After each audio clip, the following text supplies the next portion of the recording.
নির্বাচন হওয়ার পরই স্বরাষ্ট্রমন্ত্রী আবার বলছেন যে আমরা 70 অনুচ্ছেদের বাধা তুলে দেব। তো তাহলে তুমি এই ভোটের আগে তুললা না কেন? বাংলাদেশের কারো আপনি কি একমত এমন হওয়ার কারো দরকার কথা নাই। বলতে পারেন? অরাজনৈতিক ব্যক্তি কিন্তু সকলের কাছে গ্রহণযোগ্য। মানে 5ই আগস্টের পরে আমরা দেখলাম ডক্টর ইউনূসের নাম এসেছিল। হলো সেই ইচ্ছাটাই তো নাই শারমিন। আমার প্রশ্নটা হলো সেই জায়গাটাতে যে ওই সদিচ্ছাটুকু যে আচ্ছা আসেন খুঁজি, যে তারাই প্রধানমন্ত্রীকে অলওয়েজ ভুল বুঝায়, অলওয়েজ ভুল পথে নেয়। হ্যাঁ, প্রধানমন্ত্রী কিন্তু ফেরেশতা। হুম হুম যখন শেখ হাসিনার পতন হলো তখন কিন্তু কেউ আর কোনো মন্ত্রীকে গালি দিল না, হুম হুম সকল দোষ গিয়ে বিএনপি রুমিন ফারহানা এখন যখন স্বার্থ পেল না তখন বিএনপি সমালোচনা শুরু করলো। আমি কিন্তু বটতলার উকিল। আপনারাই বলতেছেন রুমিন ফারহানাকে বানাইছে, তো বানানো মানে নিশ্চয় রুমিন ফারহানা বিরাট একটা কিছু হচ্ছে আপনাদের মত অনুযায়ী। আমি কিন্তু বিএনপির চাঁদাবাজির সমালোচনা শুরু করলাম 2025-এর শুরু থেকে। তো কি আমি চাঁদাবাজির কি বুঝতে সমালোচনায় কি পারছি আপনার জন্য কাল হয়েছিল? বড় একটা ভূমিকা তো রেখেছে বটে। আচ্ছা, এখন আপনি যদি গ্যাস সংকট, বিদ্যুৎ সংকটের কথা বলেন, আপনি কি বলবেন আওয়ামী লীগ দায়ী? কিন্তু সরকার কি 6 মাসে এমন কিছু করতে পারতো যার কারণে এই দুর্ভোগটা এড়ানো যেত? প্রধানমন্ত্রীর ইমেজ পুনরুদ্ধারের কর্মসূচি হয়েছে 6 মাসে। একটা সবজি এবং ডাল দিয়ে দুপুরের খানা। আমার তো মনে হয় প্রধানমন্ত্রীর ব্রেইন ফাংশন অনেক গুরুত্বপূর্ণ। তো আমার মনে হয় ওনার পুষ্টিকর খাবার খাওয়া দরকার। এবং একটা যেটি এখন আসছে যে শেখ হাসিনা ফিরবেন, ডিসেম্বরে ফিরবেন, সদল বলে ফিরবেন। এখন রাজনীতিতে না আপনাকে কেউ জায়গা করে দেবে না। রাজনীতিতে সুসময় আসবে তবে আমি ফিরবো, এটা বোধহয় কাজ করে না। তারা চায় ধরে নিয়ে আসতে, বেঁধে নিয়ে আসতে, কিন্তু শেখ হাসিনা এখন বলছে তিনি নিজেই ফিরতে চান, আত্মসমর্পণ করতে চান। মানে হয়তো তাকে বাংলাদেশে এনে বিচারের মুখোমুখি দাঁড় করানোটা কি সরকারের উদ্দেশ্য, নাকি বিষয়টাকে নিয়ে খেলাধুলা করা সরকারের উদ্দেশ্য? যদি খেলাধুলা হয় তাহলে না, উনি আসলে কিন্তু হবে না, ভারতকে নিয়ে আসতে হবে, বেঁধে নিয়ে আসতে হবে। নতুন রাষ্ট্রপতি হিসেবে দায়িত্ব নিয়েছেন মির্জা ফখরুল ইসলাম আলমগীর। বিএনপির মনোনয়নের পর রাষ্ট্রপতি হিসেবে তিনি সুনিশ্চিত হলেও কেন ভোটাভুটির আনুষ্ঠানিকতা? কর্নেল অলি আহমেদকে প্রার্থী করে যার 16 কলা পূর্ণ করেছে বিরোধী দলীয় জোট। শুধু নতুন রাষ্ট্রপতি নয়, বিএনপির স্থায়ী কমিটির সদস্য আব্দুল মঈন খান, বাংলাদেশ জাতীয় পার্টি বিজেপির চেয়ারম্যান আন্দালিব রহমান পার্থ সহ মন্ত্রিসভায় যুক্ত হয়েছেন 5 নতুন মুখ। কেমন হলো এই সংযোজন, আর কেমন গেল পুরনোদের 180 দিনের পারফরম্যান্স? দায়িত্ব নেওয়ার পরপরই আইন শৃঙ্খলা, দ্রব্যমূল্য এবং জ্বালানি সরবরাহ স্বাভাবিক রাখা, এই 3টি বিষয়কে অগ্রাধিকার দিয়েছিল সরকার। অগ্রাধিকার দেওয়া ক্ষেত্রগুলোতেই কেন বিশেষ দুরবস্থা? প্রধানমন্ত্রী তারেক রহমানের ভারত সফরে শেখ হাসিনাকে ফেরত দেওয়ার শর্ত দিয়েছে সরকার, কিন্তু সরকার কি আসলেই চায় শেখ হাসিনা ফিরুক? অভিযোগ আছে শেখ হাসিনাকে ফিরিয়ে আনতে তৎপর সাবেক বিএনপির এবং বর্তমানে স্বতন্ত্র সংসদ সদস্য ব্যারিস্টার রুমিন ফারহানা। আসলেই কি তাই? আওয়ামী লীগ আমলে সর্বশক্তি দিয়ে বিএনপির পক্ষে কথা বলা রুমিন ফারহানা কি স্বার্থে আঘাত পেয়ে এখন বিএনপির বিপক্ষে কড়া কথা বলছেন? ঠিক যেদিন সাবেক প্রধানমন্ত্রী এবং বিএনপির সাবেক চেয়ারপারসন বেগম খালেদা জিয়া মারা গেলেন, সেদিনই কেন দল থেকে বহিষ্কার করা হলো রুমিন ফারহানাকে? রাষ্ট্রপতি নির্বাচনে আপনার ভোট না দেওয়াটা আলোচনায় আসছে। আপনি একটা গণমাধ্যমে দেখছিলাম, কেন আপনি ভোট দেন নাই সে বিষয়ে আপনি বলেওছেন। তারপরেও একটু আপনার কাছে জানতে চাওয়া, যে এই যে আপনি আসলে বলেছেন যে এটা একটা অনর্থক আয়োজন। এই অনর্থক আয়োজনের মধ্যে আসলে তো মানে ভোট দিলেও রাষ্ট্রপতি হয়ে যাবেন মির্জা ফখরুল ইসলাম আলমগীর, না দিলেও আসলে সেরকমটাই হয়ে যাবেন। কিন্তু এই পুরো অনর্থক আয়োজনে শুধুমাত্র সরকারি দলই না, বিরোধী দলও যুক্ত হলো। তারা আবার একজনকে প্রার্থীও করলেন, কর্নেল অলি আহমেদকে। ভোটা তিনি আবার কিছু সংখ্যক ভোটও পেলেন। মানে কেন, এর মাহাত্ম্যটা কি? এত আয়োজন করে অনর্থক কাজটা করবার মাহাত্ম্য কি? এটা তো আসলে বিরোধী দল বলতে পারবে কেন তারা এটার অংশ নিল বা কেন তারা এটার অংশ হলো। সো আমি তো এটা বলতে পারবো না। এক, দুই হচ্ছে যে দেখুন, আমার কাছে মনে হয়েছে যে আহ নিঃসন্দেহে মির্জা ফখরুল ইসলাম আলমগীর বাংলাদেশের বেশিরভাগ মানুষের এবং আমার অত্যন্ত শ্রদ্ধার, অত্যন্ত সম্মানের একজন ব্যক্তি। কিন্তু আসলে গণতন্ত্র মানে হচ্ছে, যদি ভোট আপনি মিন করে থাকেন, সেখানে একটা অনিশ্চয়তা থাকতেই হবে। এবং সেই অনিশ্চয়তাটা যদি না থাকে তাহলে এটাকে আমি ভোট না বলে রাদার আমি মনোনীত বলতে পারি, তাই না? এবং ভোটের আগেই আমরা জানি যে কে কতটা ভোট পাবে, এটাও আমরা জানি যে উনি কতটা পাবেন এবং উনি কতটা পাবেন। তো এটাকে আমি কি করে ভোট বলি, তাই না? এটা একদম আমার খুবই ক্ষুদ্র জ্ঞানে আমার কিছুতেই এটা ভোট মনে হয়নি। দুই হচ্ছে যে ৭০ অনুচ্ছেদ, যেটা বিএনপি বার বার বার বার যেই প্রসঙ্গটা তুলেছে নির্বাচনের আগে, ৩১ দফা যখন দিয়েছে তখন, এবং তারও আগে যখন ভিশন 2030 তারা ডিক্লেয়ার করেছিল ব্যাক ইন 2016, তখন থেকে তারা ৭০ অনুচ্ছেদ সংশোধন করা হবে। দলের এমপিরা দলের সিদ্ধান্তের বাইরে গিয়েও তারা তাদের স্বাধীন মতামত প্রকাশ করতে পারবে, ভোট দিতে পারবে, এগুলো তারা ক্যাম্পেইন করেছে। সেই ক্যাম্পেইনের আমি একটা অংশ ছিলাম, কারণ সেই ক্যাম্পেইন আমিও করেছি 2016 সাল থেকে। আমিও বলেছি যে যেহেতু আমি তখন বিএনপির অংশ ছিলাম, আমি ৭০ অনুচ্ছেদ, আমরা যদি ক্ষমতায় যাই, বিএনপি যদি ক্ষমতায় যায়, ৭০ অনুচ্ছেদে আমরা বড় ধরনের একটা সংস্কার আনবো, যে অর্থ বিল এবং সরকারের প্রতি অনাস্থা এরকম কিছু মেজর জায়গা ছাড়া বাংলাদেশের যে কোনো ইস্যুতে সরকারি দল হোক বিরোধী দল হোক তারা স্বাধীনভাবে তাদের ভোট দিতে পারবে।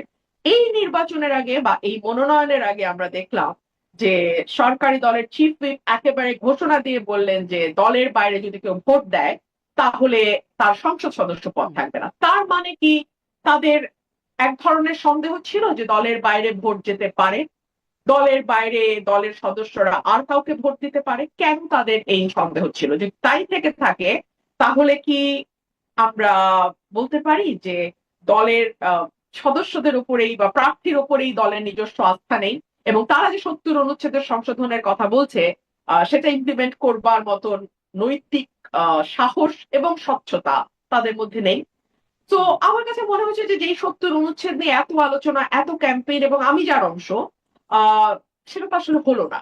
তিন হচ্ছে বাংলাদেশের রাষ্ট্রপতির পদটা অনেকটাই আলংকরিক, এবং আমরা নিজেরাই এই কথাটা বহুবার বলেছি। তো এই কারণে রাষ্ট্রপতি প্রধানমন্ত্রীর ক্ষমতার ভারসাম্য আনতে হবে, আনা হবে, আনবো আমরা ক্ষমতায় গেলে, এগুলো কি এই দলগুলো বলেনি? বলেছে তো।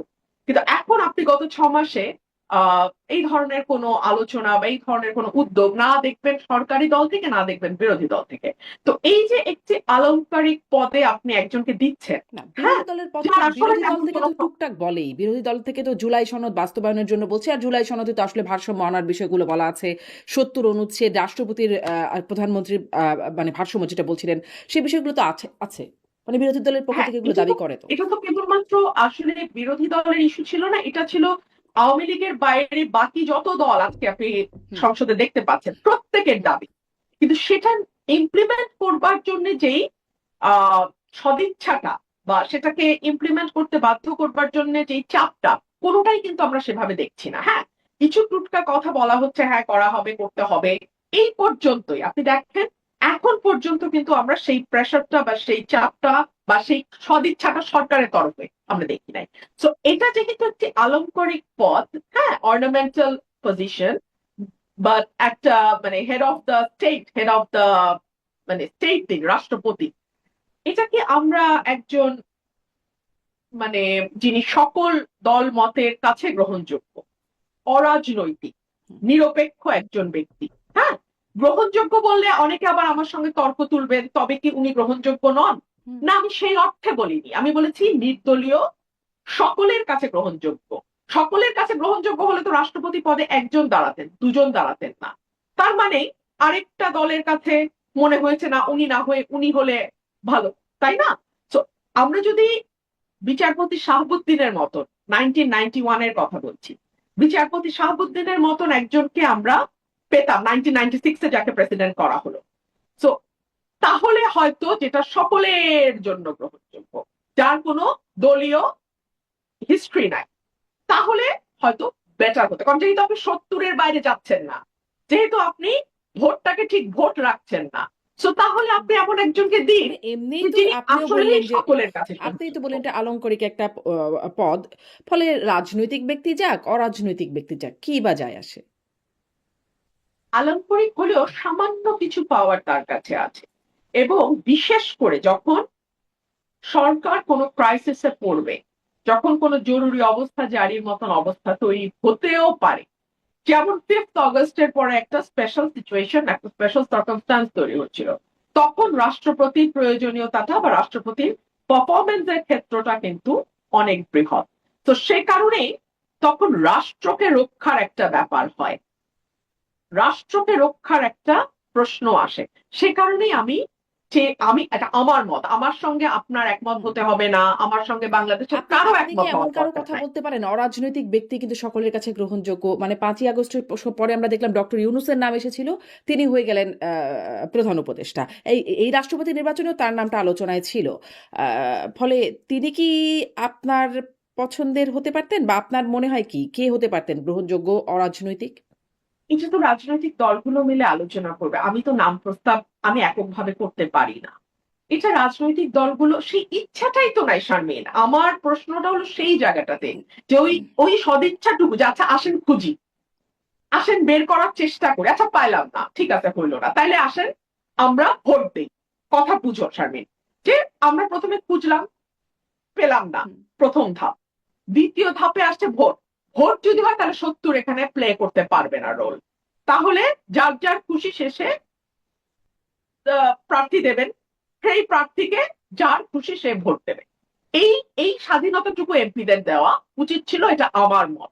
এবং আমার আমার মনে হয়েছে যে এই প্রহসনের আসলে অংশ হওয়ার কোনো অর্থ নেই। But that doesn't necessarily mean that I don't support Mirza Fakhrul Islam Alamgir. No, not at all. I have my full respect and honour for him. আমার তার ব্যাপারে কোনো প্রশ্ন নাই। কিন্তু এটা আসলে ব্যক্তি সংক্রান্ত বিষয় হুম। নয়, কিন্তু ওইটা এটা কি একটা হলো, মানে প্রিন্সিপালের ওই যে ব্যাপার। সকলের কাছে গ্রহণযোগ্য ওই বিষয়টা কি আসলে হলো? কারণ দেখলাম জামাতও, মানে বিরোধী পক্ষের তারাও বিষয়টাকে এক্স্যাক্টলি। স্বাচ্ছন্দ্যে মেনে নিচ্ছে। এমনকি আওয়ামী লীগের পক্ষ থেকেও আমি দেখছিলাম যে সাবেক প্রধানমন্ত্রী একটা একটা ভয়েস রেকর্ড আর কি, বা একটা কথোপকথনের অংশ যে ওনার তিনিও ওনার বলছিলেন। যে ভয়েসটা আমি হ্যাঁ, শুনেছি, যে উনি বলছেন যে ইউনূস সাহেবের জিপ লক লক হ্যাঁ, করছিল হ্যাঁ। প্রেসিডেন্ট হওয়ার জন্য, ভালো হয়েছে তাকে করা হয়নি। ওনার রাগটা হচ্ছে ইউনূসের হুম, উপরে, হুম, হুম। না, ওনার খুশি হচ্ছে ইউনূস হতে অন্তত পারে একজন নাই। রাজনৈতিক ব্যক্তিকে, রাজনীতিবিদকে করা হয়েছে বলে তিনি বিএনপিকে ধন্যবাদও জানিয়েছেন। সেই অংশেই ছিল। হ্যাঁ, হুম, না দ্যাট ইজ ফাইন। আমি যদি সেটা হয় তাহলে আওয়ামী লীগ বলতে পারতো যে আমাদের মানে তাহলে সকল দল মিলে যদি মনে করতেন, আপনি বুঝেন আমি তাত্ত্বিক আলোচনা যেটা করছি, যে হুম, সকল দল মিলে যদি একটা নাম প্রস্তাব করতেন, সেটা অলি আহমেদ হোক, সেটা মির্জা ফখরুল ইসলাম আলমগীর হোক, কিংবা সেটা ডক্টর ইউনূস হোক, যেই হোক না কেন, এক হতে পারে, সেটা একটা প্রসেস, যে সকলে মিলে আমরা একটা নাম দিলাম, হুম, দ্যাট ইজ ফাইন। দুই হতে পারে, যদি সেটা না হয় তাহলে ভোটের ক্ষেত্রে কোনো 70 অনুচ্ছেদের বাধা হুম, থাকতে পারবে জি। না। এটা হলে হয়তো আমি নিজেই মির্জা ফখরুল ইসলামকে ভোট দিতাম, আমি হুম, ভোটটা দিতাম। কিন্তু আমার আর্গুমেন্টটা ওই জায়গাটাতে না। আমার আর্গুমেন্টটা হচ্ছে 70 অনুচ্ছেদের বাধাটা আপনারা কেন রাখছেন। এবং আপনি দেখেন মুনাফেকিটা কোথায়। এই নির্বাচন হওয়ার পর পরই স্বরাষ্ট্রমন্ত্রী আবার বলছেন হুম, হুম, যে আমরা 70 অনুচ্ছেদের বাধা তুলে দেব। তো তাহলে তুমি এই ভোটের আগে তুললা না কেন? মানে এই এই মুনাফিকি গুলো ভালো লাগে নাই আমার কাছে, এই সিম্পল, আর কিছু না। আর যে নতুন মন্ত্রিসভায় যারা নতুন মুখ যারা যোগ হলো, আপনার সেই সেই নতুন যোগটাকে কেমন মনে হলো, যারা নতুন আসলেন? আমার কাছে মনে হয়েছে যে এটা একটা ভিন্ন রকম দৃষ্টান্ত। এবং এই দৃষ্টান্তটি আমার ভালো লেগেছে। কেন ভালো লেগেছে? যে নর্মালি আমরা মন্ত্রীদের পারফরম্যান্স একবার মন্ত্রী হয়ে যাওয়ার পর সেটার কোনো আর রেটিং আমরা করি না, যে আচ্ছা অমুক অমুক মন্ত্রী ভালো করছে তো উনি থাকবেন, বা অমুক মন্ত্রী ওনার জায়গায় হয়তো অত ভালো করছেন না, তো ওনাকে আমরা সরিয়ে অন্য কোথাও দেই। এইটা কিন্তু আমরা অতীতে কখনো দেখি নাই। But for the first time এটা অন্তত একটা মানে শুরু হলো। এখন মন্ত্রীরা আরেকটু সচেতন থাকবেন বলে আমার ধারণা, যে যদি না, পারফরমেন্স মানে গত খুব ভালো সরকার, না মানে আমি হয় আওয়ামী তাহলে লীগ ওটা সরকারের সরিয়ে সময় দেওয়া বলছি, যাবে। সেখানেও তো মন্ত্রিসভায় রদবদলের ঘটনা ঘটেছে।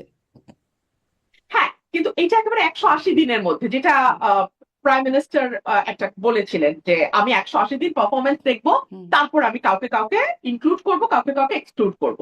So he kept his promise. ওই জায়গাটাতে আমার ভালো লেগেছে, যে ঠিক আছে 180 দিন। এর মধ্যে প্রশ্ন আসতে পারে বিদ্যুৎ মন্ত্রী ইজ আ টোটাল ফেলিয়ার, ওনাকে কেন কিছু করা হলো না। এর মধ্যে প্রশ্ন আসতে পারে বিদ্যুৎ মন্ত্রী আগেও বিদ্যুৎ মন্ত্রী ছিলেন এবং উনি সরকারকে ডুবিয়েছেন, কিন্তু হুম, ওনার অবস্থার কিন্তু কোনো পরিবর্তন হয়নি। এটা ডেফিনেটলি যিনি সরকার প্রধান আছেন উনি নিশ্চয়ই এই বিষয়গুলো বিবেচনায় নেবেন বা নিচ্ছেন। আর ইন্টারেস্টিং যেটা হয়েছে যে এখন আমাদের ডাবল ডাবল মন্ত্রী হয়েছে, যেমন হুম, তথ্যমন্ত্রী দুজন। আজকেই আমি জাগো নিউজে দেখছিলাম আপনার এখানে হুম, বসার আগে, যে এখন পর্যন্ত যিনি ভূতপূর্ব তথ্য মানে যিনি আগের তথ্যমন্ত্রী ছিলেন, হুম, উনি কিন্তু এখনো জহিরুদ্দিন সরকার। হুম, তথ্যমন্ত্রী আছেন। তো এই মুহূর্তে, যে মুহূর্তে আমি আপনি কথা বলছি, আমাদের এখন তথ্যমন্ত্রী দুজন, পররাষ্ট্র প্রতিমন্ত্রী দুজন। তো এটাও কিন্তু ইতিহাসে নজিরবিহীন। বিরল ঘটনা, মানে একই সঙ্গে একই মন্ত্রণালয়ে দুজন মন্ত্রী দুজন প্রতিমন্ত্রী। সো আমি জানি না, এটা আসলে সরকারের নিশ্চয়ই কোনো প্ল্যান আছে।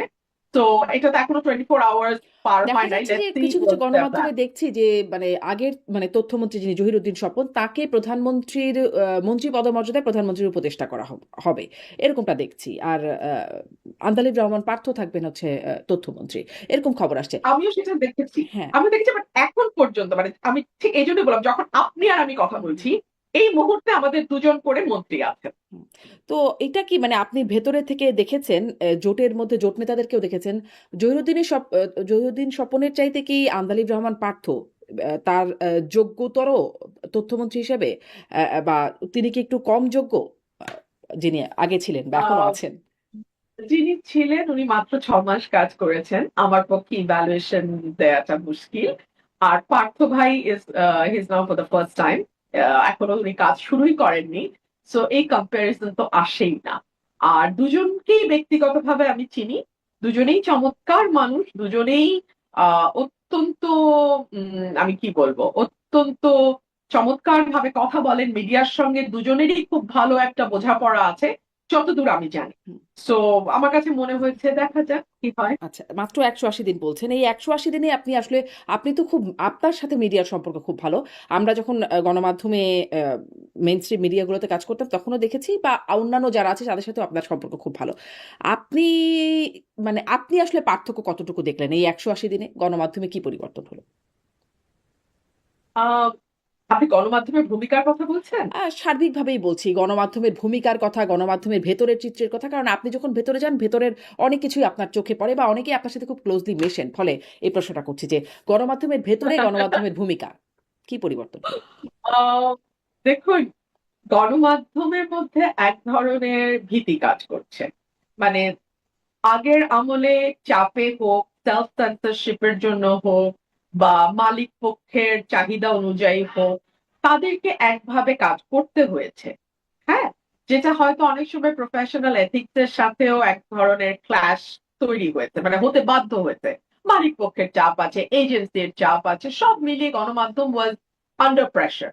তো আন্ডার প্রেসারে তাদের কিছু কিছু কাজ হয়তো অনেক সময় করতে হয়েছে যেটা প্রফেশনাল এথিক্স এর সাথে খুব ভালোভাবে যায় না, কিছুটা বিচ্যুতি হয়।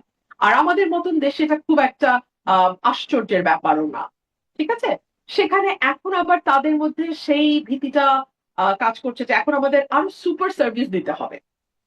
হ্যাঁ, ওই সরকারকে আমরা যেভাবে সার্ভিস দিয়েছি, এখন তো আবার একেবারে 180 ডিগ্রি ডিফারেন্ট একটা গভর্নমেন্ট। তো এখন এদেরকে আবার যতটুকু না দরকার প্রফেশনালি, তার চেয়ে বেশি সার্ভিস তাদেরকে হয়তো অনেক সময় দিতে হতে পারে। একটা ভীতি গণমাধ্যমের উপর প্রথম দিকে খুবই কাজ করেছে, এটা হয়তো এখন অনেকটাই কমে আসছে। আরেকটা হচ্ছে যে সর্বত্র তো এক ধরনের ইমব্যালেন্স তৈরি হয়েছে। হ্যাঁ, সর্বোচ্চ এক ধরনের ইমব্যালেন্স তৈরি হয়েছে। সেটা কিরকম? সেটা হচ্ছে যে এটা আওয়ামী লীগের আমল থেকে আমরা দেখে এসেছি যে আমরা সরকার প্রধানকে বাদ দিয়ে আর সকলের হুম, সমালোচনা করব। হুম, হ্যাঁ, সেই ধারাবাহিকতাটা আমি এখনো এখনো আমি গণমাধ্যমের মধ্যে লক্ষ্য করি যে there is one savior and he is the angel or she is the angel and rest are the devils, and those devils are so মানে কি বলবো, so notorious যে তারাই প্রধানমন্ত্রীকে অলওয়েজ ভুল বুঝায়, হুম, অলওয়েজ ভুল পথে নেয়। হ্যাঁ, প্রধানমন্ত্রী কিন্তু ফেরেশতা। হুম, হুম, এইটা আমি আওয়ামী লীগের সময় দেখেছি, and I'm now seeing the continuation of that old story. But মজাটা কি জানেন শারমিন, যখন শেখ হাসিনার পতন হলো তখন কিন্তু কেউ আর কোনো মন্ত্রীকে গালি দিল না। হুম, হুম, সকল দোষ গিয়ে শেখ হাসিনার ঘাড়ের উপর উঠলো। হ্যাঁ, এত বছর উনি ফেরেশতা, এখন ওয়ান অ্যান্ড অনলি দুষ্ট person became Sheikh Hasina after fifth hmm, hmm, August, তাই না? হুম, তো আমি খালি এই এই সরকারকে ওটুকুই মাথায় রাখতে বলবো। হ্যাঁ, যে আপনারা কোনো তেলবাজিতে না গা ভাসায় দিয়েন না, কারণ এটা যখন ব্যাকফায়ার করে তখন ওই সরকার প্রধানের উপরে পুরা গুলিটা চলে যায়। তখন কিন্তু আর আপনার আহ পারিষদ, চাটুকার, আহ এখন যাদেরকে শুভানুধ্যায়ী দেখবেন তাদেরকে কিন্তু কেউ বকবে না। তখন স্ট্রেইট অ্যাওয়ে যারা আজকে 100 টাকার খাবার নিয়ে উচ্ছ্বাস করছেন, যারা আজকে 200 টাকার শার্টকে সেলিব্রেট করছেন, যারা আজকে সাধারণ জীবনযাপন কে একেবারে বড়ভাবে উদযাপন করছেন, তারা সেকেন্ডে কিন্তু গুলিটা আপনার দিকে তাক করবে। সো আমি এটুকুই বলবো যে 5th অগস্ট থেকে শিখেন, তাই না? হুম।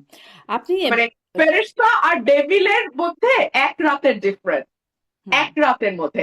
যেটা আমি ইয়েকে দেখেছিলাম, শেখ রেহানা তাদের যে অটোবায়োগ্রাফি, দুই মানে শেখ হাসিনা এবং শেখ রেহানা যে করেছিলেন একটা একটা সিনেমা, হ্যাঁ, ইয়ে আপনি নামটা যদি বলেন, আমি ভুলে গেছি, নামটা ডটার মনে স্টেল পড়ছে না। এরকম একটা মুভি ডটার হয়েছিল। স্টেল, অ্যাবসলিউটলি। হুম, ডটার স্টেলে বলেছিলেন যে 15ই অগস্টের আগের রাত, মানে 14ই অগস্টে ওনারা যখন দেশের বাইরে ক্যান্ডেল লাইট ডিনার করছেন এবং 15ই অগস্ট যখন বঙ্গবন্ধু সপরিবারে নিহত হন, পরের দিন যে ওই বাড়িতেই তাদেরকে কি ব্যবহারের মুখোমুখি হতে হয়েছে, এটা উনি নিজের মুখে বলেছেন। তো মানে ক্ষমতায় যারা থাকেন তাদের কিন্তু দিন আর রাত আকাশ হুম। পাতাল হয়ে যেতে পারে। আমি জাস্ট এটুকুই বলতে চাই। আপনি যখন বিএনপিতে ছিলেন তখনও বিএনপি সম্পর্কে আপনার কাছে অনেক প্রশ্ন করতাম, আপনি বিএনপিকে নানানভাবে ডিফেন্ড করতেন বিভিন্ন ক্ষেত্রে। এখন আপনি বেশ কড়া Absolutely. সমালোচনাও করেন, এখন বেশ কড়া সমালোচনাও করেন। মানে একটা সমালোচনা আপনাকে নিয়ে হয় বা আলোচনাও বলতে পারেন যে আপনি তো বিএনপি, এই রুমিন ফারহানাকে বিএনপি তৈরি করেছে, বিএনপি এনেছে এই রুমিন ফারহানাকে, সেখানে এখন আপনি বিএনপির সমালোচনা করেন। মানে বিএনপি আপনাকে রুমিন ফারহানা বানিয়েছে, এই প্রসঙ্গে আপনি কি বলবেন? আর বিএনপি রুমিন ফারহানা এখন যখন স্বার্থ পেল না তখন বিএনপি সমালোচনা শুরু করলো। আহ, আচ্ছা, দুটো প্রশ্ন দুই ধাপে আসি, আমাকে একটু সময় দেন শারমিন, আমি একটু নিশ্চয়ই। এলাবোরেট করি, কারণ এই কথাটা খুব শুনতে হয় তো আমাকে। আচ্ছা, যখন স্বার্থ পেল না, আহ স্বার্থটা আমি পেলাম না হচ্ছে আমাদের নভেম্বরের শেষে বা ডিসেম্বরে আমাদের বোধহয় মনোনয়ন ঘোষণা হলো, হুম, তাই না? হুম, হ্যাঁ, ফেব্রুয়ারিতে ইলেকশন, ওই নভেম্বর ডিসেম্বরের হুম, মধ্যে। কিন্তু আমি কিন্তু বিএনপির চাঁদাবাজির সমালোচনা শুরু করলাম 2025-এর শুরু থেকে, আর 2025-এর শেষে গিয়ে নমিনেশন দেয়া হলো হুম। বা না দেয়া হলো। তো তাহলে আমি সমালোচনা বা বিএনপির ভুলগুলো কেন আগে থেকে বলা শুরু করলাম? আমি কি জানতাম না যে এটার একটা ছাপ আমার নমিনেশনে আসবে? হুম। আমি কি জানতাম না যে এই কারণে দলের সঙ্গে আমার দূরত্ব তৈরি হবে? তো কি আমি চাঁদাবাজির কি বুঝতে সমালোচনায় পার, কি আপনার জন্য কাল হয়েছিল? বড় একটা ভূমিকা তো রেখেছে বটে, আচ্ছা। যে ও শি ইজ নট দ্যাট অনুগত, যে যেই অনুগত হলে আসলে তাকে হুম, ট্রাস্ট করে কাছে এনে কাজ করা যায়। হুম, তো দলের ভিতর থেকে যখন আমাকে শো কজ করা হলো, সেটাও খুব গোপনে করা হলো, কারণ দল জানে আমি যা বলছি তা সঠিক বলছি। তো আমাকে শো কজ করলে সেটা আরেকটা সমালোচনা হবে। সেই শো কজটা খুব গোপনে করা হলো, সেটার জবাবও আমি দিলাম, 72 ঘন্টার মধ্যে আমি চাঁদাবাজির বিরাট তালিকা দিলাম। বিএনপি শুধু চাঁদাবাজি না, অন্তর্কোন্দল এবং নানান রকম আহ সংঘর্ষে জড়িয়ে পড়ছিল বিএনপি নিজেদের ভেতরে এবং জামাতের সঙ্গে, অন্য দলগুলোর সঙ্গে। সেগুলো নিয়েও আমি খুব স্ট্রংলি মিডিয়াতে কথা বলেছি, এবং সেটা আপনি এত ওয়েল ডকুমেন্টেড না আজকাল সব কথা, যে just you it's within hmm. Your finger tip, just go and Google it, ইউটিউবে যান, ইউ উইল ফাইন্ড ইট। তো এটা আমি আপনাকে ওভাবে আমার ব্যাখ্যারও দরকার নেই, আপনারা সবাই জানেন যেটা আমি করেছি। তো পাইনি বলে করেছি ব্যাপারটা তা না। এখন আসেন যে আপনাদের সঙ্গে যখন আমি টক শোতে বসেছি আওয়ামী লীগের আমলে, তখন আমি বিএনপি কে খেয়ে না খেয়ে ডিফেন্ড করেছি। কেন করেছি? হুম, করেছি বিকজ এত দুর্দশা বিএনপির জীবনে কোনোদিন আসে নাই, এবং বাংলাদেশে কোনো পলিটিক্যাল পার্টিও এত খারাপ অবস্থায় আমার সেন্স হওয়ার পর পড়ে নাই। কারণ আমি জন্মেছি 81 সালে, তো আওয়ামী লীগ যদি তাদের দুর্দশার কথা দাবি করে, সেটা 75 থেকে 81, হুম, ঠিক আছে? তো ওটা আমার জন্মের আগেকার কথা। আমার জন্মের পরে আমি কোনো পলিটিক্যাল পার্টিকে এত ভয়াবহ দুর্দশায় পড়তে দেখি নাই, যেটা আমি 13 সাল থেকে 24 পর্যন্ত বিএনপি কে দেখেছি। আর তখন তখন যদি আমি গুমের বিরুদ্ধে কথা বলি, ইলেকশন ইঞ্জিনিয়ারিং এর বিপক্ষে কথা বলি, আমি যদি হিউম্যান রাইটস ভায়োলেশন নিয়ে কথা বলি, আমি যদি করাপশনের বিরুদ্ধে কথা বলি, সবগুলো কিন্তু অটোমেটিক্যালি বিএনপির পক্ষে যায়, হুম। সবগুলো অটোমেটিক্যালি বিএনপির পক্ষে যায়।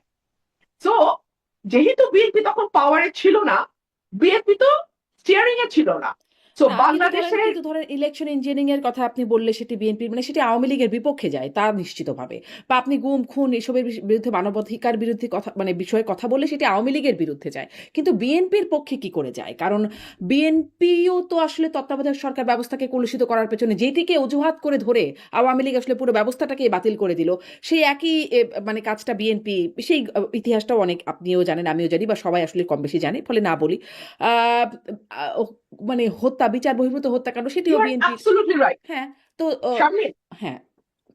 ইউ আর অ্যাবসলিউটলি রাইট, কিন্তু টক শোতে আপনি যদি এখন 15 বছর আগের বিএনপি কি ভুল করেছিল বা অন্যায় করেছিল সেটার উপর গুরুত্ব দিয়ে কথা বলবেন, নাকি 18 সালে বসে আপনি 18 নির্বাচন নিয়ে কথা বলবেন, নিশ্চয়ই আর বা 14তে বসে আপনি 14 নির্বাচন নিয়ে কথা বলবেন? তো ওগুলো যখন আমি বলেছি, তখন অটোমেটিক্যালি সেটা গভর্নমেন্টের এগেনস্টে বলতেই হবে।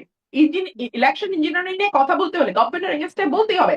যেমন এখন আপনি যদি গ্যাস সংকট, বিদ্যুৎ সংকটের কথা বলেন, আপনি কি বলবেন আওয়ামী লীগ দায়ী আজকের এই গ্যাস বলছে সংকটের তো, জন্য? বিএনপি তো বলতে বলছে, পারে, সরকার তো বলছে এটি আসলে শেখ হাসিনার সরকার পলিসি। বলছে, এটা বলা যায়, কিন্তু আপনি বলেন মানুষ কি এটা খাচ্ছে, মানুষ কি এটা মানছে, বা আমরা কি এটা বলতে পারি?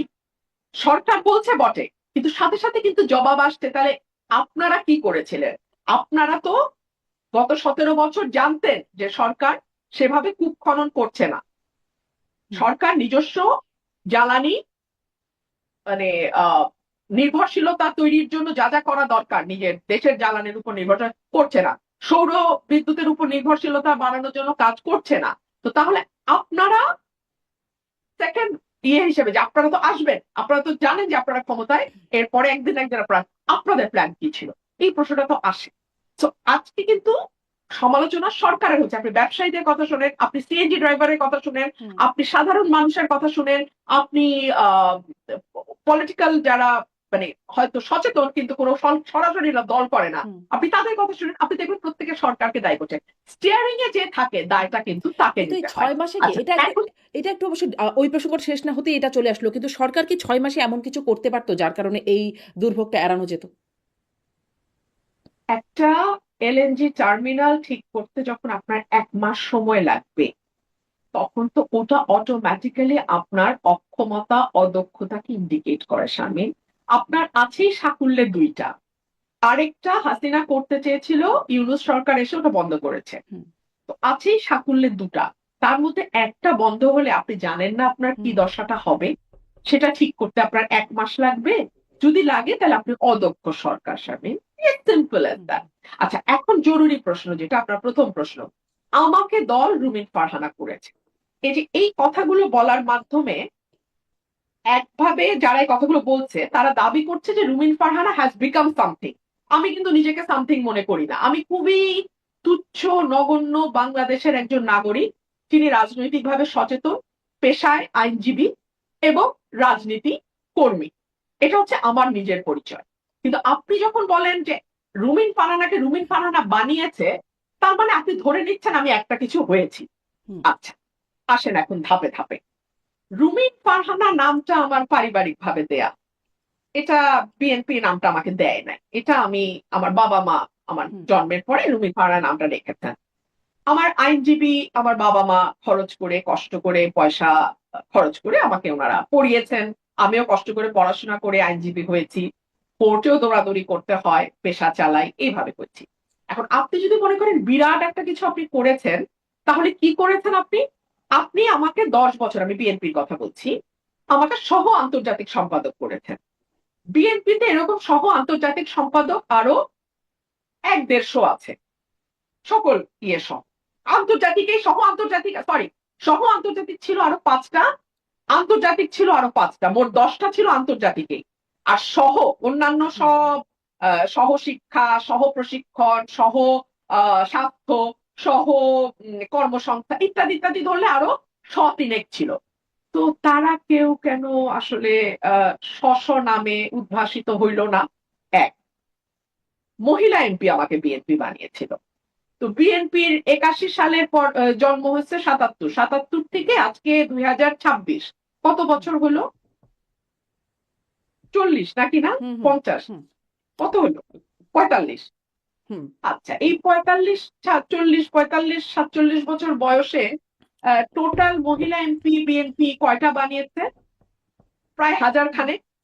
হুম, তো হাজার খানেকের মধ্যে কয়টা নাম আসলে আপনি বলতে পারবেন? হুম। না মানে ব্যারিস্টার আমি রুমিন ফারহান, আপনি আমি যোগ্য। আমি কিন্তু না না, আপনি শারমিন আমাকে একটু শেষ করতে দেন, নিশ্চয়ই। কারণ এটা তারা এত বলে, হুম, এত বলে। শারমিন আমাকে একটু বলতে দেন। আচ্ছা। হুম, আমি নিজেকে বাংলাদেশের নাগরিক, বটতলার উকিল এবং একজন রাজনৈতিক কর্মীর বাড়ি কিচ্ছু মনে করি না। কিন্তু আপনি যখন বলেন বিএনপি আমাকে রুমিন ফারানা বানাইতে, তার মানে আপনি মিন করেন যে আমি রুমিন ফারানা বিরাট একটা কিছু হয়ে গেছি। তো বিরাট একটা কিছু যদি হয়ে থাকি, তাহলে বিএনপি আসলে আমাকে কি বানাইছে? মহিলা এমপি বানাইছে। তো মহিলা এমপি তো এখন পর্যন্ত প্রায় হুম, কয়েক হাজার হয়েছে। আপনি 10 জনের নাম বলেন। না না থাক, 5 জনের বলেন না প্লিজ, হুম। 5 জনের বলেন। আপনি তো সচেতন সাংবাদিক, আপনি বলেন না। না মানে, কিংবা ধরেন, কিন্তু ওই প্ল্যাটফর্মটা যদি আপনাকে না দিত, তাহলে কি আপনি এই রুমিন ফারহানা হতে পারতেন? মানে বিএনপির ওই প্ল্যাটফর্ম ব্যবহার করে অনেকেই পারেন নাই, কিন্তু আপনি পেরে দুই গেছেন। হাজার তেরো সাল থেকে আমি মিডিয়াতে কথা বলছি, হুম, এবং আমার একটা স্টাইল আছে, যে স্টাইলটার কারণে আসলে আর 10 জন টকারের সঙ্গে আমার একটা ডিফারেন্স একদম। তৈরি হয়। হুম, স্টাইলটা হচ্ছে, আমার মেধা কম, আমার মনে রাখার শক্তি কম, আমার স্মরণ শক্তি কম। সে কারণে না আমি তথ্য সব হাতের কাছে নিয়ে যেতাম, পত্রিকার কাটিং রাখতাম, আমি লিখতাম, গুগল সার্চ করে লিখতাম, আমি বইগুলোতে যা তথ্য পাই সেগুলো টুকে রাখতাম, কারণ আমার তো বুদ্ধি কম এবং মেধাও কম। তো আমাকে এগুলো সব ডকুমেন্টেড করতে হতো।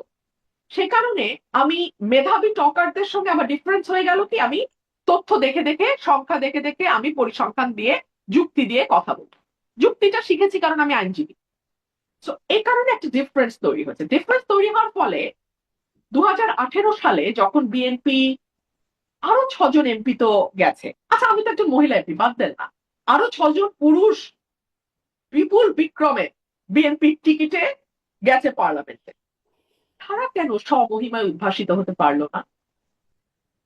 কিংবা ধরুন, জিয়াউর রহমানের আমলে আপনি আমাকে বলেন তো, এমপি তো খুব তুচ্ছ ব্যাপার, প্রতি সংসদে 300টা করে থাকে, আর অলংকার ধরলে 350টা থাকে। আমি তো একটা অলংকার ছিলাম, অলংকারিক এমপি ছিলাম, তাই না? So, আপনি আমাকে জিয়াউর রহমানের আমলের আহ শিক্ষা প্রতিমন্ত্রীর নামটা বলেন তো। তিনি তো মন্ত্রিত্ব পাইছিলেন, হুম, যিনি হয়েছিলেন, আমি বলতে পারবো না, মানে হুম। আপনি বলতে পারবেন মনে কিনা। তো করতে পারি না, হ্যাঁ। কিংবা ধরেন 91 সালে খালেদা জিয়ার আমলে আহ হুম, বাণিজ্য মন্ত্রী বা বাণিজ্য প্রতিমন্ত্রীর নামটা বলেন তো। ওনারা তো মন্ত্রিত্ব পাইছেন বিএনপির কাছ থেকে, বলতে পারবেন? হুম। না, মনে করতে ভাই পারছি রে, না, হ্যাঁ। পারবেন না ভাই। পদ দিলেই যদি তৈরি করা যায় তো ভাই, হুম, তাহলে এতদিনে কয়েক কোটি তৈরি হইতো। আচ্ছা। পদ তৈরি করে না, যে যে যাকে যাকে নিজেই তৈরি করে। আমি কিন্তু বটতলার উকিল, হুম, আপনারাই বলতেছেন রুমিন ফারহানাকে বানাইছে, তো বানানো মানে নিশ্চয় রুমিন ফারহানা বিরাট একটা কিছু হচ্ছে আপনাদের হুম, মত অনুযায়ী। তো সেই কারণেই বললাম, জিয়াউর রহমানের সময় স্বাস্থ্যমন্ত্রীটা কে ছিল, শিক্ষামন্ত্রীটা কে ছিল, সংস্কৃতি মন্ত্রী কে ছিল, খেলার মন্ত্রী কে ছিল, মন্ত্রীদের নামটা বলেন না। এমপি তো ভাই 300টা করে থাকে, আর আমার মতো 2 টাকার অলংকার ধরলে তো 350টা করে হুম, থাকে। ওগুলি বাদই দেন। তো কথা বলার আগে একটু ভাইবেন যে আপনাদের পরদাদার আমলের এমপি কে ছিল, এমপি টেপি না, মন্ত্রী কে ছিল। তারপর ধরেন আপনাদের 91 সালের হুম, সংস্কৃতি মন্ত্রীকে, শিক্ষা মন্ত্রীকে, তারপরে কি স্বাস্থ্যমন্ত্রীকে, এগুলো একটু মনে করেন। স্বরাষ্ট্র কে ছিল 91-তে, একটু মনে করেন। মন্ত্রী যদি কাউকে অত কিছু বানাইতে না পারে, তাহলে একটা আলংকারিক এমপি কিভাবে দল বড় বানায় আপনি একটু বলেন শারমিন। আমার তো একই হুম। বোকা বুদ্ধি, তার উপরে স্মরণ শক্তি কম, আমি তো এগুলো বুঝি না। জি, স্পষ্ট আপনার ব্যাখ্যা। আপনি যেহেতু মানে সরকারের অনেক কিছু, কিছু ক্ষেত্রে প্রশংসাও করেন এবং বলছিলাম কড়া সমালোচনা করেন। আপনি আসলে এই ১৮০ দিনের মূল্যায়নটাও বিভিন্ন জায়গায় করেছেন। আমাকেও একটু বলেন যে কিভাবে আপনি সরকারের ১৮০ দিন গেল মূল্যায়ন করছেন। I have a plan, সেই প্ল্যানের বাস্তবায়ন আসলে মাননীয় প্রধানমন্ত্রীর প্ল্যানের যে বাস্তবায়ন সেটি আসলে কতটুকু দেখছেন? এই ১৮০ দিনের ৩ টা অগ্রাধিকার ছিল। ৩ টা অগ্রাধিকার, যেটি মন্ত্রিসভার ১ম বৈঠক, নির্বাচনের পরে ফেব্রুয়ারিতে যেটি হয়েছিল। আইনশৃঙ্খলা, দ্রব্যমূল্য এবং জ্বালানি সরবরাহ স্বাভাবিক রাখা। সেটি সহ বাকি যা, যা দেখছেন। আপনি 3টা অগ্রাধিকার যে 3টা বললেন, এটা নিয়ে কি সত্যি আমার মন্তব্যের প্রয়োজন আছে? আপনার সত্যি মনে হয় যে আমি এটা নিয়ে মন্তব্যের কোনো প্রয়োজন আছে? এক। দুই হচ্ছে আমার কাছে মনে হয়েছে এটা প্রধানমন্ত্রীর ইমেজ পুনরুদ্ধারের কর্মসূচি হয়েছে 6 মাসে। কারণ প্রধানমন্ত্রী নিজেও জানেন যে বাংলাদেশে আহ, একটা সিরিয়াস ইমেজ ক্রাইসিস এই প্রধানমন্ত্রীর ছিল। সুতরাং 100 টাকার লাঞ্চ এটাকে বারবার হাইলাইট করা হয়েছে। আহ একটা সবজি এবং ডাল দিয়ে দুপুরের খানা। আমার তো মনে হয় প্রধানমন্ত্রীর ব্রেইন ফাংশন অনেক গুরুত্বপূর্ণ। তো আমার মনে হয় ওনার পুষ্টিকর খাবার খাওয়া দরকার এবং প্রতিদিন 3 বেলা 3,000 টাকার লাঞ্চ ডিনার ব্রেকফাস্ট হলে বরং জাতি উপকৃত হবে, কারণ তাহলে তার ব্রেইনটা আরো দ্রুত কাজ করবে। ওনার ব্রেইন যদি আমার মতো কাজ করে তাহলে বিপদ না? আমি 50 টাকার লাঞ্চ খেতে পারি কারণ আমার ব্রেইনের তো কোনো দাম নাই, কিন্তু উনি তো প্রধানমন্ত্রী। ওনার লাগে 5,000 5,000 5,000 15,000 টাকা খাক, তবু ব্রেইনটা বেটার কাজ করবে। আর তারপরে যেমন ধরুন সস্তা শার্ট, সাদা শার্ট, এটা একটা ইমেজ, মানে এগুলো মানুষ কিভাবে নিচ্ছে না নিচ্ছে ওটা তো আসলে আশপাশে যারা থাকে তাদেরও একটা মেধার লেভেলের ব্যাপার আছে। হ্যাঁ, ওনারা ওনাদের বুদ্ধি মতন ইমেজ পুনরুদ্ধারে কাজ করছেন, কিন্তু এটা তো ওনাদের বুদ্ধি মতো। তো এটা আসলে সত্যিকার অর্থেই যারা আহ, মানে ডিসিশন, মানে আমি কি বলবো, যারা YONO the the decision maker, the society that makes the decision, the society that creates the narrative, and the society that actually decides what's going to happen and what's not, তাদের কাছে এটা কতটুকু গ্রহণযোগ্য আমি ঠিক জানি মানে না। কিন্তু এই বাট পলিসিটা এই যে 3টা ক্ষেত্র আপনি বললেন, এই 3টা ক্ষেত্র নিয়ে আসলে কোনো কথা বলার কিছু নাই। এটা 6 মাস গেছে প্রধানমন্ত্রীর ইমেজ উদ্ধার প্রকল্প হ্যাঁ, হিসেবে। তো প্রধানমন্ত্রীর ইমেজ আসলে এই বিষয়গুলো বেশ আলোচনা হয়েছে, গণমাধ্যমেও আলোচনা হয়েছে আপনি যে বিষয়গুলোর কথা বলছিলেন। কিন্তু মানে এই পরিবর্তনটা বা এই ইমেজটা পোট্রে করবার প্রয়োজনীয়তা কেন হলো? কারণ বেগম খালেদা জিয়া মাননীয় প্রধানমন্ত্রীর মা, তিনিও সফল প্রধানমন্ত্রী। তিনি তাকে যেভাবে দেখা যেত, তিনি তাকেও খুব সফিস্টিকেটেড এবং তাকে খুব পশ হিসেবেই তাকে মানে দেখা যেত, নারী হিসেবে একজন একটু ভিন্ন ধর্মী, তার পোশাক আশাক চলাফেরার মধ্যে একটা ভিন্নতাও ছিল বটে। তো তার সফিস্টিকেটেড মানে আচরণ বেশভূষা, সেটা কি তার জন্য কোনো রকম আহ, অনুকরণীয় না হয়ে তার বিপরীতটা যেটা সেরকম কি কিছু ছিল? কেন আসলে বর্তমান প্রধানমন্ত্রী বা তার পুত্রকে সেখান থেকে সরে খুব সিম্পলিসিটি দেখাতে হচ্ছে যে আহ, সাদা শার্ট পরছেন? এটা আসলে উনি এবং ওনার আশপাশের মানুষ বলতে পারবে, এটা তো আমার পক্ষে বলাটা ডিফিকাল্ট। এটা তো আমি ঠিক বলতে পারবো না। তবে ম্যাডামের যেটা, আমি মানে আমাদের এক্সপিরিয়েন্স যেটা ছিল সেটা হচ্ছে যে ম্যাডাম ম্যাডাম ওয়াজ ভেরি জেনুইন। হ্যাঁ, ওনাকে আসলে উনি কখনো আরোপিত মানুষ ছিলেন না। আহ উনি যখন রাজনীতিতে আসেন 80s-এ, তারপর থেকে ওনার যে একটা নিজস্ব স্টাইল গড়ে উঠেছে সেটা নিয়ে বিরোধী পক্ষ অনেক সময় অনেক রকম কথা বলেছে, but she never paid any attention to that. So উনি she was very genuine and she was very confident. তো ওনার তো আমি এইটুকুই বলতে পারি। বাট এখন যিনি প্রধানমন্ত্রী আছেন, উনি হি ইজ ভেরি হাম্বল, যেটা আমি শুনি। He is very humble, he is very polite in personal conversation. আর বাকিটা ইমেজ বিল্ডিং এর যেটা, সেটা ওনার আশেপাশে যারা আছেন ওনারা ভালো বলতে পারবেন, এটা আমার পক্ষে এটা কি বলা মুশকিল।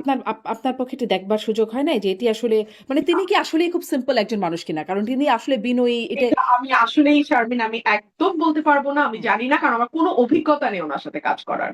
আচ্ছা, কোনো অভিজ্ঞতা নেই কাজ করার। আপনি আম, মানে আপনি সরকার। খুব ইন্টারেস্টিং। আমি আপনাকে বলি শারমিন, যেদিন বেগম খালেদা জিয়া মারা গেলেন সেই দিনই তো ওনার চেয়ারপারসন হিসেবে উনি কিন্তু মারা গেছেন as a chairperson of BNP. উনি কিন্তু মৃত্যুর দিন পর্যন্ত শি ওয়াজ দি চেয়ারপারসন। উনি মারা গেছেন ভোর সকালে 6টায় 7টায়। অন দ্যাট ভেরি ডে বিকাল 4টায় আমি বহিষ্কৃত। তো আমার তো 1 মিনিটও কাজ করার অভিজ্ঞতা নাই এই নতুন প্রধানমন্ত্রীর সঙ্গে। 1 মিনিটও না। মানে এটা কেমন করে হলো? মানে যেদিনই মারা গেলেন সেদিনই বহিষ্কৃত হয়ে গেলেন? মানে সেদিন তো এটা আপনি দল সেদিন তো আসলে মানে অন্যরকম একটা অবস্থা দলে থাকবার কথা, যে চেয়ারপারসন মারা গেছেন, বেগম খালেদা জিয়া মারা গেছেন। আশ্চর্য যে দলের ওই অবস্থা ছিল না। এটা খুবই খুবই খুবই আমি বলবো যে দেখুন, আহ দুষ্টামিরও কিন্তু একটু মানে বুদ্ধিদীপ্ত ভাবে দুষ্টামি করতে হয়। হুম। হ্যাঁ, আপনি দুষ্ট, কিন্তু দুষ্টের মধ্যে যদি বুদ্ধিবৃত্তিক আহ বিরাট দৈন্যতা থাকে তাহলে কিন্তু সেই দুষ্টামিটা খুব প্রকট হয়ে সামনে আসে। তো 2 দিন পরে বহিষ্কার করলে আসলে এমন কিছু হইতো না। দ্যাটস ভেরি ফানি আর কি। হুম, হুম। আমি এটুকুই বলবো। আচ্ছা, মানে দলের আসলে যে অবস্থা থাকবার কথা সেই অবস্থা ছিল না। দলের মধ্যে কি আসলে অপেক্ষা করা হচ্ছিল এরকম যে কখন এই পরিবর্তনটা হবে? সেটা দল বলতে পারবে। আমি আমি অন্তত অপেক্ষা মানে ওই মানে আমি জানি না। আচ্ছা। I was not a part of the game. So G. I have no idea. হ্যাঁ, আপনার মানে অনেকগুলো কথাই বেশ আলোচনা। আপনি যেহেতু গণমাধ্যমে খুব সরব, আপনি কথা বলেন এবং সেগুলো খুব আলোচনায় আসে। আ একটা যেটি এখন আসছে যে শেখ হাসিনা ফিরবেন। ডিসেম্বরে ফিরবেন, সদল বলে ফিরবেন। আ আপনিও এই বিষয়ে কথা বলেছেন। আসলে কি ফেরাটা বাস্তবতা সম্পন্ন? মানে যে পরিস্থিতি দেখছেন দেশে, তাতে কি শেখ হাসিনার ফেরার প্রক্রিয়া কি হতে পারে বলে আপনি মনে করেন? আপনি একজন আইনজীবীও বটে। আসলে এখানে একটা প্রক্রিয়াগত ব্যাপারটা কেমন সেটি একটা বিষয় এবং তিনি যদি সত্যিই ফেরেন, সেটি কি দেশের জন্য ভালো হবে? দেখুন আমি আপনাকে বলি, আমি কিন্তু এই প্রশ্নের উত্তর অনেক